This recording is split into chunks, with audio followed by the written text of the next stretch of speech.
아, 아침에 이제 한 4~5시간 제 일을 이제 마치고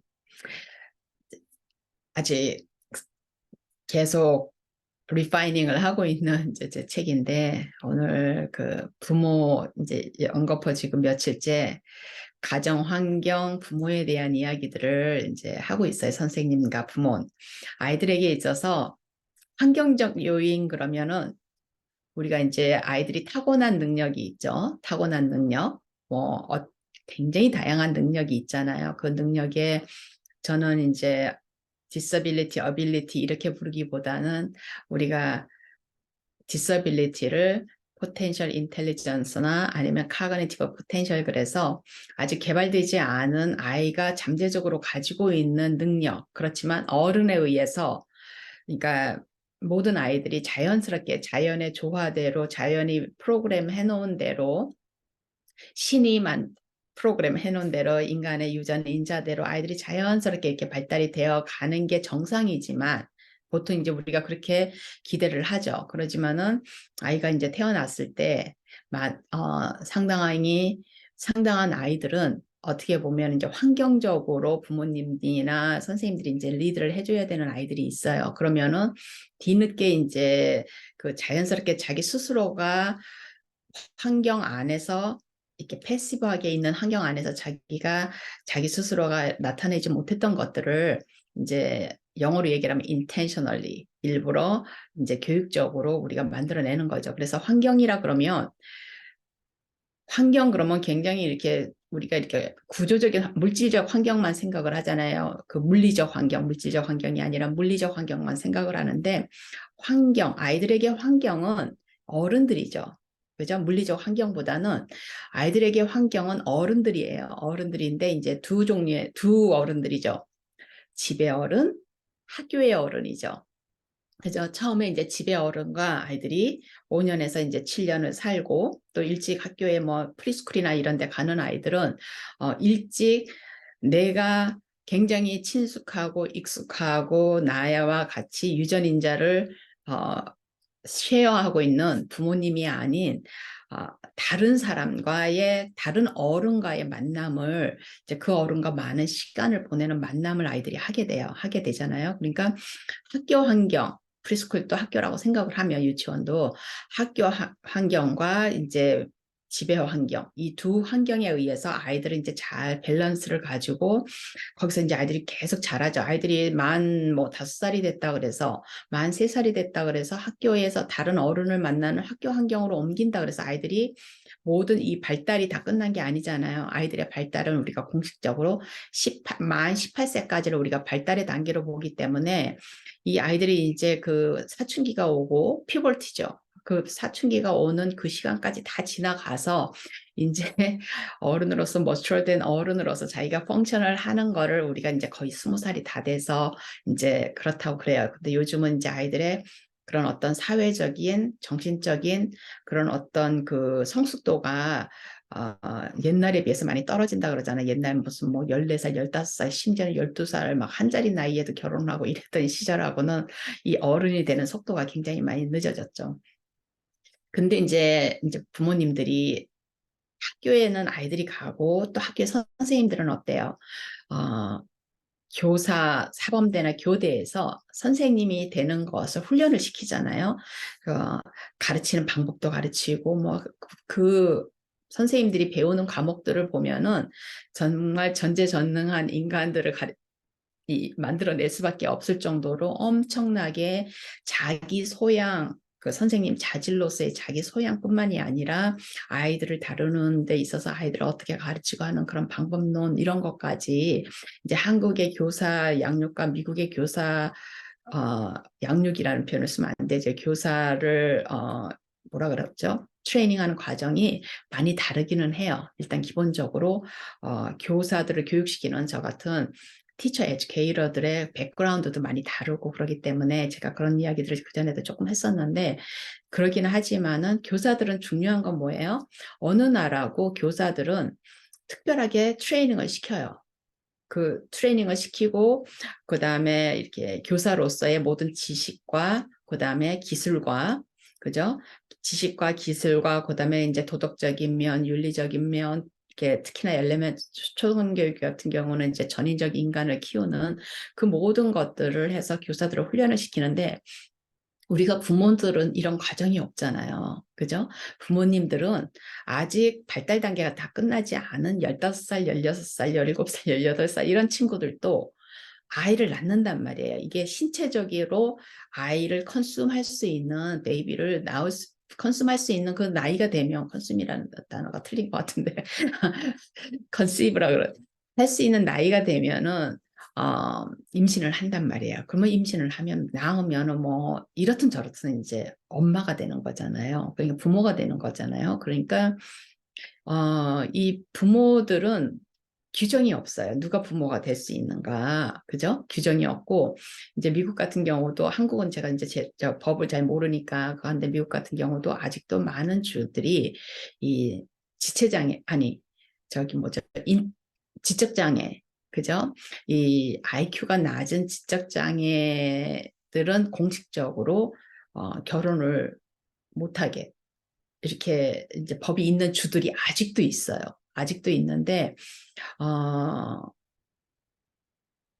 그렇다 그래서 결혼을 못한다 그래서 아이를 임신을 못하는 건 아니죠. 그거는 왜냐하면 100% 우리의 피지컬 바디가 알아서 하는 일이기 때문에 일단은 C가 들어오면은 그때 맞추어 가지고 이렇게 이게 시스템이 되면 임신을 하는 거기 때문에 그러니까 부모가 된다는 것이 제가 이제 엊그제도 얘기를 했지만 한 우주를 품는 거나 마찬가지인데 부모가 되는 그런 어떤 부모 교육이라든지 과정이라든지 이런 게 없기 때문에 우리가 요즘에 한국에서의 그런 것도 나타나지 않나. 그리고 이제 엊그제도 뭐 대전 그 선생님 이야기가 이제 나와가지고 그 부모님들이고 그런 사건들을 이렇게 가만히 생각을 해보면 자꾸 생각을 하게 돼요. 도대체 왜 그랬을까?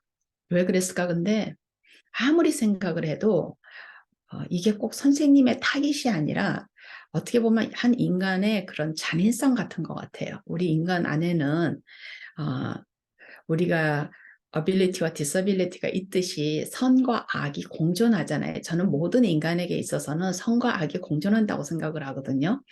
선과 악이 공존하는 이 여기에서 우리가 어떻게 이 선과 악을 잘 밸런스를 해서 막 선으로만 가고 막 악으로만 가는 게 아니라 이 악한 마음을 잘 우리가 다스릴 수 있는가 내 안에서 불쑥불쑥 불끈불끈 올라오는 그런 마음을 어떻게 우리가 다스리고 그거를 좋은 방향으로 우리가 바꿀 수 있는가가 결국 교육이 아니에요. 교육과 양육이잖아요. 그러니까 아주 아이들이 막 태어났을 때 너무나 예쁜 그 순진무구한 그 아이들 안에 우리가 악이 있을 거라는 건 상상을 못 하잖아요. 근데 많은 부분에 있어서 이제 그런 모습들이 어디가 선이 더 커지고 악이 더 커지고 얼마만큼 우리가 악을 누르고 얼마만큼 선을 밸런스 있게 또 선이라 그래가지고 나를 막 다쳐가면서 다른 사람에게 막 착하게 막 나를 막 나에게 손해를 끼쳐가면서 그렇게 하는 그 선이 아니라 나를 지켜가면서 그리고 또 남도 지켜가면서 그리고 내가 할 수 있는 한도 안에서 균형 있게 이렇게 살아가는 그런 거를 어떻게 해요? 결국에는 첫 번째 만난 부모 환경 안에서 이제 아이들이 배우는 거잖아요. 그럴 때 이제 이 부모님들이 어디에다가 기준을 두고 아이들을 키우는가. 근데 이제 많은 부모님들이, 한국의 많은 부모님들이 이제 아이들을 교육에 있어서 굉장히 관심들이 많잖아요. 엄청 많은데 그 관심이 자신들이 해야 되는 그 롤에 대한 관심보다도 누군가가 내 아이에게 어떻게 해줘야 된다는 거에 대한 관심이 훨씬 더 높은 것 같아요. 내 아이이면 내가 지켜야 되고, 내가 가르쳐야 되고, 내가 해야 되는다. 가장 큰 책임은 누구에게 있어요? 나에게 있는데, 그거를 우리 아이들을 어떤 그런 보호하는 차원에서만 나의 책임이 다라고 생각을 하세요. 그러다 보니까 남을 원망하게 되고 우리 아이에게 조금이라도 손해를 끼치는 것 같은 선생님이든 누구든 어느 상대든 간에 부모님이 싸움꾼이 되어가지고 모든 거를 다 그냥 그동안 당신이 배우고 자라고 생각해놨던 그런 어떤 모든 인간으로서의 그런 모든 것들을 다 포기하고 내 아이를 위해서 올인을 해서 이제 아이를 지키는데 이제 싸움꾼이 되어서 지키고 그 싸움꾼이 됐다는 건 뭐예요? 그 누군가에게 나의 타깃이 된 사람에게는 이제 말도 못하게 폭력을 행사하는 거죠. 그러니까 그것이 많은 부분에 있어서 저는 아이들의 그런 어떤 교육적인 문제뿐만이 아니라 한국 사회가 그만큼 너무 많이 변한 거에 대한 그 안타까움이에요. 어떻게 보면 서구 문명이 들어오면서 한국 사회가 이제 많이 바뀌기 시작했잖아요. 근데 이제 제 짝하고 앉아서 밥을 먹으면서도 그런 이야기를 하지만은 참 우리가 인간적인 이 동네라는 문화, 그죠? 우리가 제 미국 학생들이 한국에 이제 영어 교사로 가서 항상 이렇게 하는 말이 커뮤널, 죄송합니다. 커뮤널 소사이어티라는 말을 해요. 그래서 아이들이 막 밖에를 돌아다니는데 미국 같은 경우에는 14살 이하의 아이들이 혼자서 어른의 그런 그 마니터링 없이 아이들이 이렇게 돌아다니는 걸 불법이기 때문에 부모가 만일에 아이를 그렇게 되면 방치한다고 그러기 때문에 굉장히 법적으로 그걸 단속을 하는데 한국 같은 경우는 막 아이들이 아직도 막 택시를 혼자 타고 어디를 간다든지 지하철을 타고 간다든지 이런 걸 보면서 이제 저희 학생들이 깜짝 놀랐는데 이 친구들의 해석은 커뮤널 소사이어티다. 그래서 한 지역 사회가 이 아이들을 같이 본다. 같이 키우고 같이 보고 같이 보호하고 얼마나 아름다운 이야기예요. 정말로 그랬었잖아요. 그죠? 정말로 그랬었는데 이제 이게 없어져 버린 거잖아요. 이게 없어져 버리고 이제 도시가 아파트화 되면서 제가 그전에도 그런 얘기를 했지만은 아파트의 단면도를 보면 어때요? 성냥갑 속에 전부 다 가족들이 들어가 있는 거잖아요. 그런 이제 사회가 되고 그러다 보니까 어떻게 보면 옛날 그 지방이나 시골 같은 데서 있었던 그 대문 열어놓고 살던 대문이라고 그래봐야 뭐 그냥 뭐 누구든지 훌쩍 뛰어서 넘을 수 있을 정도의 그런 대문 열어놓고 살던 그때보다도 마실 가려면 막 걸어서 가야 되는데 지금은 어떻게 지리적으로 보면 더 가까이 뭉쳐서 사는 그런 사회가 되었지만은 이제 그런 게 없어졌단 말이야. 근데 사회가 이제 굉장히 우리가 이제 각박하다는 표현을 많이 쓰지만은 무언가가 내가 사는 사회가 내가 믿을 수 있고, 그죠? 내가 사는 사회를 내가 믿을 수 있고, 나라의 지도자를 믿을 수 있고, 대통령을 믿을 수 있고, 정치를 하는 사람들이 자기네 이익이 아니라 정말로 시민들을 위해서 국민들을 위해서 100% 올인해서 잘 사는 나라를 만들기 위해서 서로가 같이 더불어 사는 나라를 만들기 위해서 노력한다는 그런 신뢰가 없어지니까 어떻게 돼요? 각자 도생이 되잖아요. 그런 사회에서는 각자 도생이 되다 보니까 내가 나를 지켜야 되는 게 되는 거예요. 내가 나를 지켜야 되는데 거기에 이제 부모들은 나보다 더 소중한 내 자식을 지켜야 되는 거예요. 그렇다 보니까 부모들이 이제 삶도 각박해져서 악만 남는 데다가 내가 내 아이를 지키지를 않으면 그 누구도 지키지 못한다는 이런 생각들이 강하다 보니까 이제 그런 행위들이 이렇게 폭력적으로 남을 해하는 행위로 나오는 것 같아요. 근데 이제 그 행하는 행위 중에서도 우리가 항상 인간의 잔인성이라는 게 제가 아까 선과 악에 같이 있다 그랬잖아요. 근데 잔인성이라는 게 저도 이제 불쑥불쑥 저 자신을 보면서 많이 놀래고 그러면서 이제 제가 반성을 하면서 이제 저를 반성한다는 의미가 저를 이제 해석을 해보는 그죠? 저를 해석하면서 우리가 분석을 해보는 왜 내가 그런 행동을 했을까를 천천히 이제 생각을 해보게 돼요. 내가 그 사람이 만만하게 느꼈기 때문에 그럼 그 사람이 이 사람이었으면 내가 똑같이 그렇게 행동을 했을까?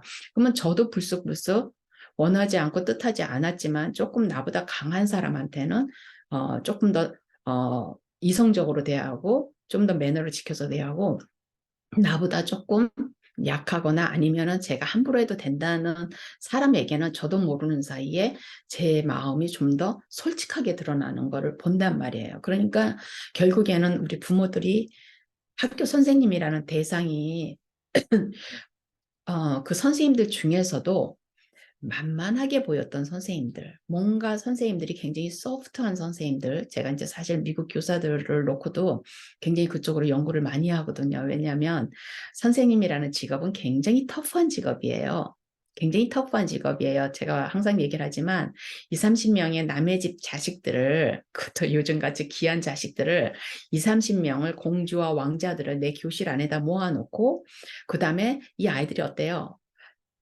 부모마다의 각자의 방식으로 키워졌기 때문에 거기에는 정말로 1%, 10%도 안 되는 아이들만 이성적으로 행동을 하지 나머지 아이들은 공주와 왕자들이란 말이에요. 자기가 명령만 하면, 자기가 땡깡만 부리면, 자기가 소리 지르면 다 들어주던 부모 밑에서 자라가지고 이제 선생님이라는 이 학교라는 교실 안으로 왔단 말이에요. 그러면 이 작은 공간 안에서 이 아이들은 집에서 100%의 부모님의 관심과 주의와 이런 걸 받으면서 자랐던 아이가 학교에 와가지고 한 어른을 20대 1로 30대 1, 한 어른의 관심과 사랑과 이런 케어를 20대에 30대 1로 나누어서 받아야 된단 말이에요. 그러면 이제 많은 아이들이 그걸 견디지를 못하는 아이들이 많죠. 많고 그러다 보면 아이들은 어때요? 잘못 배우면 부모가 집에서 그런 훈련을 안 하게 되면 어때요? 아이들이 와서 자기를 나타내는 방식을 이제 땡깡이라든지 아니면 소리를 지른다든지 아니면 이제 그렇게 과격한 행동을 한다든지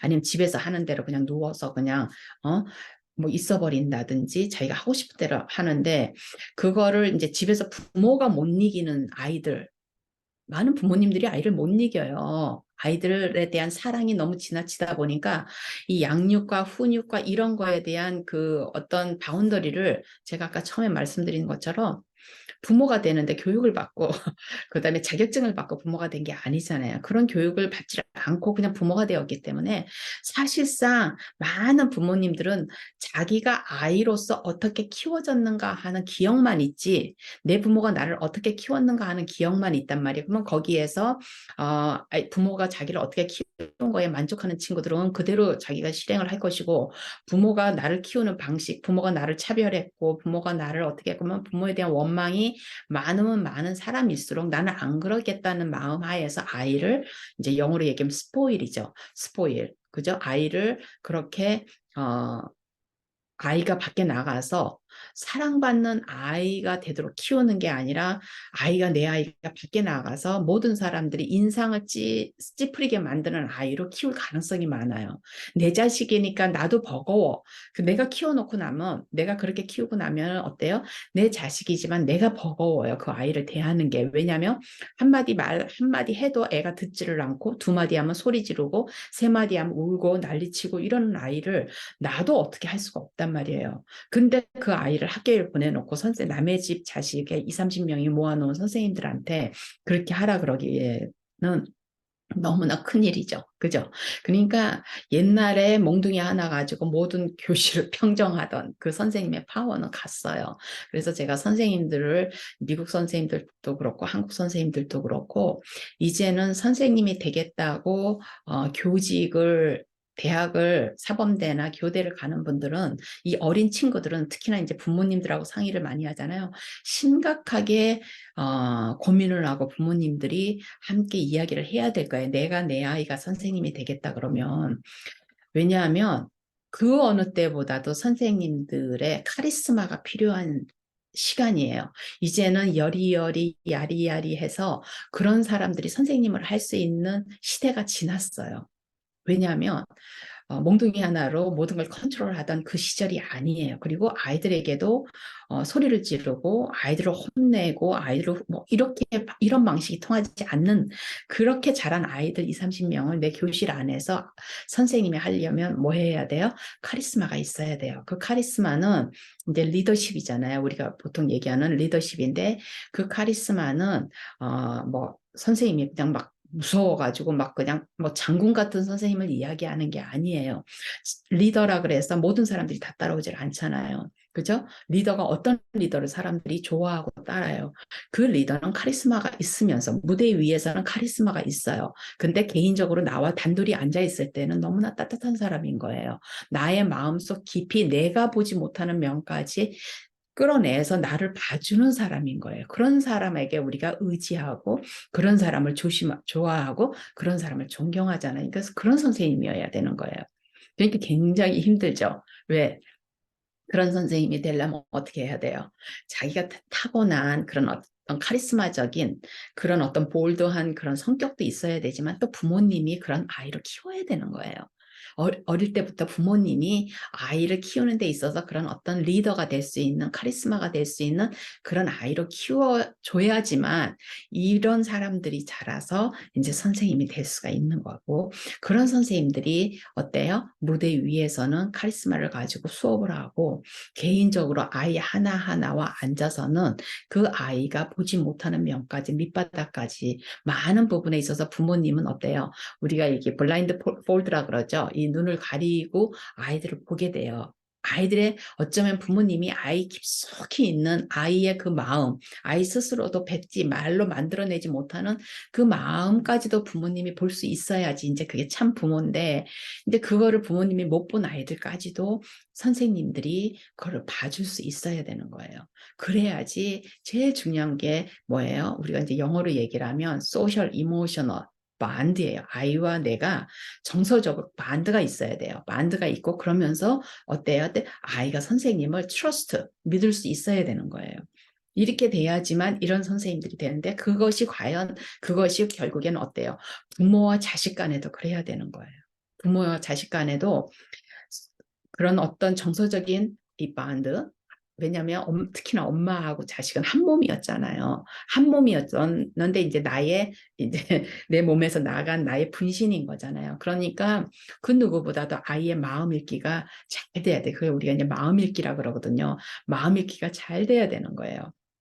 그래서 마음 읽기가 우리가 이제 자폐를 가진 아이들이 이제 많이 나오다 보니까 이 마음 읽기에 대해서 이야기가 많이 심리학과나 아니면은 이제 교육계에서 많이 이야기를 하는데 이 부모님들이 이제 그 마음 읽기가 돼야 돼요. 그래서 저는 부모님들이 아이들이 학교에 가서 학교 교육을 어떻게 받고 뭐 내 아이를 왕으로 뭐 어쩌고 이게 다 필요 없어요. 부모님들이 집에서 아이가 자기가 해야 할 일을 독립적 인간으로 아이를 키우고 가르치는 게 가장 중요한 일인 거예요. 그래서 졸단 피터슨이 말했던 것처럼 아침에 일어났을 때 자기 잠자리부터 이불 침대 위에 자기가 자고 난 이불을 쫙 펴서 침대 위에 딱 정리하는 것부터 부모님이 가르치고 그 다음에 청소하는 법 가르치고 그 다음에 뭐예요? 가장 중요한 게 사실은 음식이에요. 제가 이 얘기를 하려고 사실은 시작을 했는데 이제 다른 서론을 이야기하게 됐는데 결국에는 이제 제가 음식에 관계된 챕터가 하나가 있을 정도로 저는 굉장히 음식에 대해서 관심이 많아요. 건강한 음식을. 왜냐하면 지금 사회 자체가 우리가 교육만큼이나 지금 굉장히 힘든 부분이 사실은 음식 부분이에요. 미국 같은 경우는 많은 아이들이 특히나 이제 좀 어려운 가정의 아이들은 아침, 점심을 학교에서 먹고 그 학교에서 먹는데 우리나라 학교 점심하고는 완전히 다르죠. 아침, 점심 학교에서 먹고 또 저녁에 가면. 그러니까 우리나라도 지금 외식 문화가 굉장히 많아졌잖아요. 굉장히 많아졌고, 제가 한국의 슈퍼마켓을 가보면은 미국이랑 똑같이 그렇게 음식을 그냥 가져가서 냄비에 끓여서만 먹을 수 있게 양념까지 전부 다 해가지고 다 잘라서 씻어서 그래서 가서 그냥 끓여만 먹을 수 있게끔 그렇게 담아놓은 음식도 많고 또 이제 그 슈퍼마켓에서 그다음 만들어서 이제 음식을 그렇게 포장을 해서 그냥 이렇게 들고만 가가지고 먹으면은 그러니까 뭐 퇴근길에 그냥 들리면은 저녁상이 문제 없이 이렇게 먹을 수 있도록 그렇게 하고 또 우리나라 배달의 민족 얼마나 배달을 많이 시켜서 먹어요. 그러니까 그러다 보니까 어떻게 돼요? 그게 이렇게 우리 몸만 이제 영향을 주는 게 아니라 우리의 심리적인 거, 정신적인 거, 이 모든 거에 영향을 줘요. 그래서 저도 이제 많이 후회는 하는데 다행히 제 짝이 엄청나게 이 음식에 대해서 맛에 대해서 까다롭지는 않은데 이 음식의 질에 대해서 어떤 그 채소를 썼는지 어떤 고기인지 어떤 이제 양념을 쓰는지 이런 거에 굉장히 안주 계획이랑 까다로운 거죠. 그러다 보니까 어릴 때부터 이제 아이들에게 이렇게 먹는 거에 대해서 자꾸 이제 아빠가 이제 간섭을 하고 막 그때는 이제 저도 싫었어요. 그런 게 아이들은 좀 이렇게 나쁜 것도 좀 먹고 막 이래야 된다 그러고 이제 막 제가 일부러 막 이렇게 깡짜를 놓고 있기도 하고 그랬는데 어, 나중에 이제 성인이 된 아이들이 비록 나가서 사 먹고 급하니까 정크푸드도 먹고 이렇게 하지만은 이 아이들 마음속에 뭐가 있어요 항상 그거에 대한 이런 약간의 그런 찝찝함이 항상 있는 거예요. 죄의식도 있고 그러면 나가서 한번 그렇게 안 좋은 음식을 먹으면 그 다음에는 한 일주일이라도 집에서 자기 손으로 뭔가를 해 먹으려고 노력을 하고 애들이 와서 이제 저에게 얘기하는 걸 이렇게 들어보면 그만큼 그러니까 그때는 너무 싫었고 아이들이 이제 너무 이렇게 뭐 맥도날드 음식, 버거킹 음식을 좋아하니까 슈퍼 사이즈 미, 슈퍼 사이즈 니 뭐 이런 아마 한국에서도 많이 보여줬을 텐데 그 거를 저는 보지 않았어요. 근데 그거를 이제 우리 두 아이한테 어릴 때 그걸 보여준 거예요. 이제 티네이저가 돼간 아이들한테. 그러고 나니까 둘이서 딱 끊어버리더라고요. 근데 지금도 이제 가끔은 먹기는 하지만은 아이들이 이제 그 전만큼 그거를 완전히 그냥 무슨 아이스크림처럼 좋아하는 그게 이제 없어져 버린 거예요. 아이들이 충격을, 너무너무 충격을 받은 거예요. 그러니까 그렇게 해가지고 아이들 스스로가 그걸 컨트롤하게 이렇게 하면은 아이들이 이제 어때요? 우리가 뭐든지 그렇잖아요. 우리가 인식을 하면 괜찮아요. 우리 인식을 하고 우리의 행동을 인식하고 아, 내가 왜 저 사람한테 저렇게 했지? 그러면 마음속에 반성이라는 걸 하게 되고 그러면 그 사람에 대해서 다음엔 그 사람이 그런 행동을 할 때 내가 어떻게 내가 대해야겠구나 하는 어때요? 그런 게 생긴단 말이에요. 그러니까 인식을 하면 괜찮은데 우리가 많은 행동들이 우리가 인식을 안 하고 그러니까 생각이라는 걸 안 하고 그러다 보니까 어때요? 우리가 이제 생각을 하고 삶을 사는 게 아니라 어때요? 사는 대로 생각하게 된다는 그것처럼 그렇게 이제 점점 되는 것 같아요. 그래서 저는 다음에 이제 제가 또 이제 시간이 되면 잠깐 이야기를 하겠지만은 정말로 부모님들이 아이들에게 진짜 가르쳐야 될 거는 학교 교육에 대해서 막 그러는 게 아니고 아이들을 학원을 보내서 뭐 좋은 대학을 가고 좋은 고등학교를 가고 저는 그거는 아닌 것 같아요. 정말로 아이들이 세상에 나와가지고 예 좋은 교육을 받고 아이들이 이제 좋은 직업을 갖고 직장이 아닌 좋은 직업을 갖고 무슨 직업을 갖던 간에 좋은 직업을 자기가 왜냐하면 그거는 자기의 직업이라는 게 우리가 먹고 사는 문제로만 자꾸 해결을 하는데 직업이라는 거는 먹고 사는 거 플러스 자기 성취감이에요. 자기 아이덴티티인 거예요. 나에 대한 아이디인 거예요. 내가 누구인가? 내가 얼마만큼 내가 가치 있는 일을 하고 사는가? 이거에 대한 나의 아이덴티티이기 때문에 우리가 직장이라고 말하는 거는 누군가에게 귀속된다는 거잖아요. 누가 만들어 놓은 시스템 속에 내가 하나의 분분으로 들어간다는 거잖아요. 그렇게 모든 사람들이 지금 한국의 모든 청년들이 젊은 친구들이 다 직장을 생각한단 말이에요. 직업을 생각하는 게 아니고 어떤 직업이라는 건 프로페션이잖아요. 아큐페이션이란 말이에요. 그러면 내가 어떤 분야에서 무슨 일을 할 것인가를 생각하는 게 아니라 이 친구들이 삼성에 들어가냐 현대에 들어가냐 어디를 들어가는 것만 생각을 해요. 이거 월급쟁이만 생각을 하는 거예요. 그러면 그만큼 이제 사고가 이렇게 좁아지잖아요. 것처럼 부모님들이 저는 제일 부모님에게 가장 중요한 의무는 이거는 부모님의 선택이 아니라 자기가 부모가 되겠다고 뭐 원해서든 원하지 않던 간에 부모가 되었잖아요. 부모가 되었으면 의무적으로 내 아이가 독립적으로 혼자서 자기의 의식주를 해결을 하는데 가장 중요한 게 뭐예요? 식이잖아요.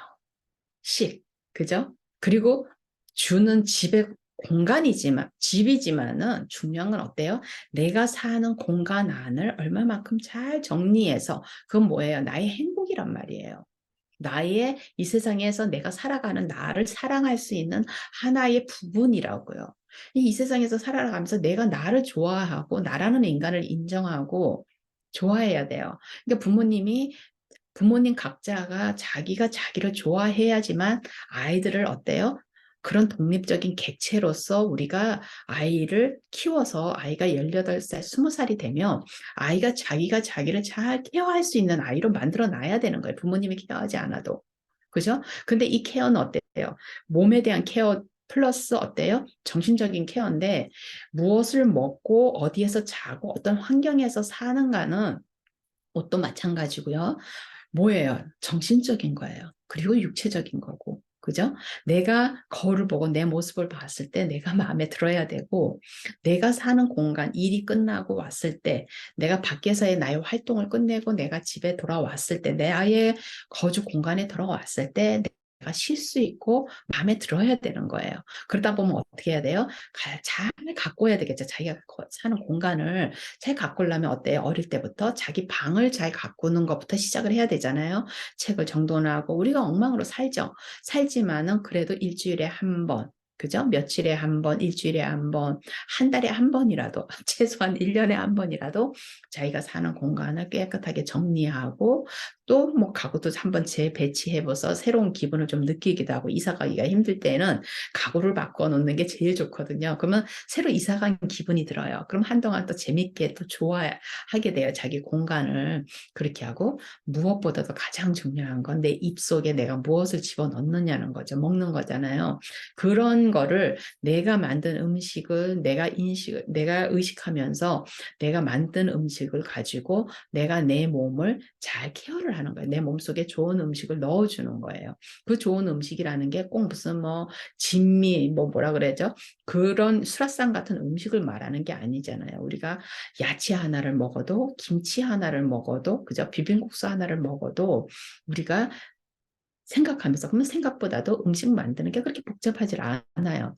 우리가 굳이 그냥 슈퍼에 가가지고 양념 다 돼 있는 불고기 양념, 뭐 돼지불백 양념, 무슨 양념, 샐러드 양념 이렇게 다 살 필요가 없이 양념 하나 자체에도 우리가 가지고 있는 가장 기본적인 게 뭐예요? 소금이잖아요. 그죠?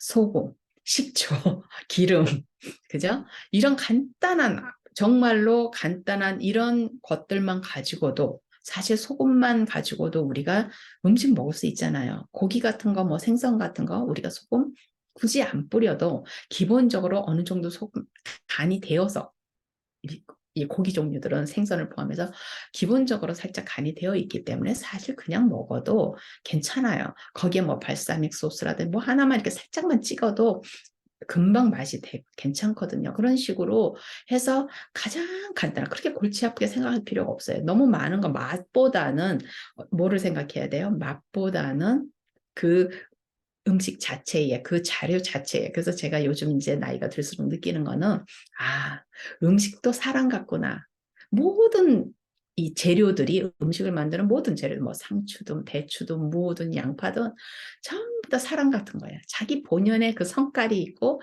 자기 본연의 본성이 있는 거예요. 그걸 최대한 살려서 그걸로 자꾸 많은 양념을 가지고 그걸 다 죽이는 게 아니라 그걸 살려서 그 걔네들을 존중해 주면서 그럼 어때요? 굉장히 미니멈만 넣게 돼요. 그냥 소금 조금 넣고 뭐 식초 조금 넣고 뭐 이런 식으로 아주 미니멈만 넣어서 저는 그냥 그렇게 음식을 제 짝에게도 그렇게 얘기를 해요. 우리가 얘네들도 하나의 인격체로 우리가 존중을 해주자. 그러고 이 자체에 우리가 한번 풍미를 한번 인식하도록 한번 노력해 보자. 그러니까 고기도 똑같잖아요. 우리가 소고기에다가 우리가 스테이크처럼 그죠? 소고기에다가 아주 베이직 그냥 소금만 살짝 얹고 그 다음에 소고기를 뭐 이렇게 기름도 없이 그냥 이렇게 스테이크처럼 이렇게 구워가지고 우리가 썰어서 먹어보면 어때요? 이 고기 자체에 굉장히 그게 그대로 느껴지잖아요. 근데 우리가 불고기를 해보면 어때요?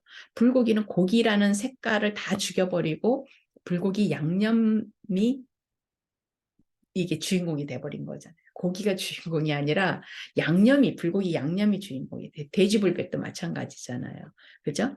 샐러드도 거기다가 너무 많은 뭐 렌치라든지 뭐 이탈리안 뭐 소스 이렇게 드레싱을 많이 넣으면 어때요?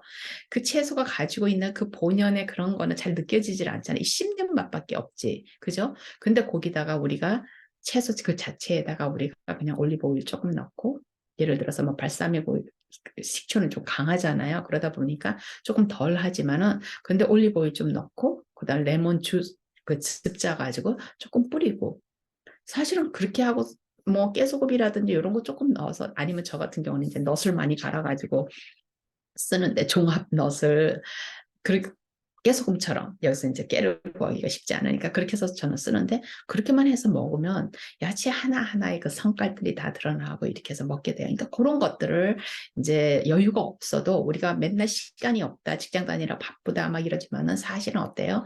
자기의 시간은 자기가 어떻게 쓰느냐에 달려 있는 거지 많은 시간들이 우리가 진짜로 아침에 이렇게 출근해서 퇴근하는 직업들은 내 몸이 갇혀 있기는 해요. 그렇지만 우리가 그 안에서도 사실 머릿속은 우리가 내 마음대로 쓸 수가 있잖아요. 그럼 많은 생각을 하게 되고 그러다 보면 이제 그래서 시간이 없으니까 씻는 거, 써는 거 이런 시간이 많이 들어가지 음식 만드는 거를 가장 간단하게 해서 먹을수록 사실은 건강한 음식을 먹게 돼요. 그리고 그 자료를 사람처럼 이렇게 하나의 인격체로 우리가 대해서 먹게 되면은 걔네들의 성질을 죽이고 가리지 않게 먹게 되면 사실 씻고 자르고 하는 시간이 많이 걸리지 쿡하는 시간은 그렇게 생각보다도 만드는 시간은 많이 걸리지 않아요. 그래서 우리가 그런 식으로 해서 아이들을 가르치면은 그러니까 양파 껍질 까는 것도 아이에게 시키고 좀 느려도 시키고 감자 까는 것도 좀 시키고 부모님이 집에서 음식을 만드는 모습을 보여줘야지 아이들도 음식은 만들어 먹는구나 하는 걸 배우는데 나가서 사 먹기만 하고 배달시켜서 먹으면 음식은 그냥 사 먹고 배달 아이들은 그냥 그대로 배우는 거예요. 그러면 이제 아이들이 성인이 됐을 때 어떻게 해요? 다 그냥 그렇게 해서 해결을 하게 되죠. 그러다 보니까 이제 저는 특수교육에 있다 보니까 이제 그런 장애를 많이 이렇게 연구하고 생각하고 이러다 보니까 그 모든 것들을 다 생각하게 되는 거예요. 아이들의 양육까지도 생각을 하게 되고 우리 몸속에 우리가 체형이 바뀌잖아요. 굉장히 많이 바뀌었잖아요. 체형이 자꾸 바뀌고 이러다 보면 우리가 신종 장애가 자꾸 태어나는 거예요. 신종 디서빌리티가 장애가 자꾸 태어나고 우리가 생각하지 못했던 장애들이 자꾸 태어나고 그건 뭐 누구의 책임도 아닌 거죠. 사실은 어떻게 보면은 저는 가장 큰 우리가 범인을 찾는다 그러면 저는 자본주의라고 생각을 해요. 자본주의, 그죠? 자본주의가 동네 뭐 수포도 다 없애버렸죠. 동네 그 소규모로 그 두부 공장 뭐 이런 거 다 없애버렸죠. 콩나물 다 없애버렸죠. 전부 다 패키지로. 그러다 보니까 지금 어때요? 또 쓰레기 때문에 또 난리잖아요. 옛날에는 그냥 슈퍼에 가면은 아이들 막 그런 공책 같은 거, 뭐 책 같은 거 이런 거 그 고물상 같은 데서 이제 종이 막 페이퍼 많이 들어오면은 그런 거 가지고 전부 다 잘라가지고 그런 걸 가지고 봉투 만들어가지고 거기다 콩나물도 담아주고 뭐 두부도 담아주고 막 이렇게 하셨는데 지금은 전부 다 쓰레기잖아요. 왜? 그냥 사과 하나 10개 들어있는데도 막 카스코 같은 데 가면은 막 그 사과 그 10개 뭐 그거 플라스틱에다 한 개 한 개 사과 다 집어넣어 보기만 해도 엄청난 백화점 상품 같잖아요. 근데 그 쓰레기는 다 어떻게 해요? 그러다 보니 우리 삶 자체가 점점 이렇게 자본주의화 해 가는 게 결국엔 어때요? 그 자본주의 하에서 돈을 버는 사람들은 10% 20%의 사람들이란 말이에요.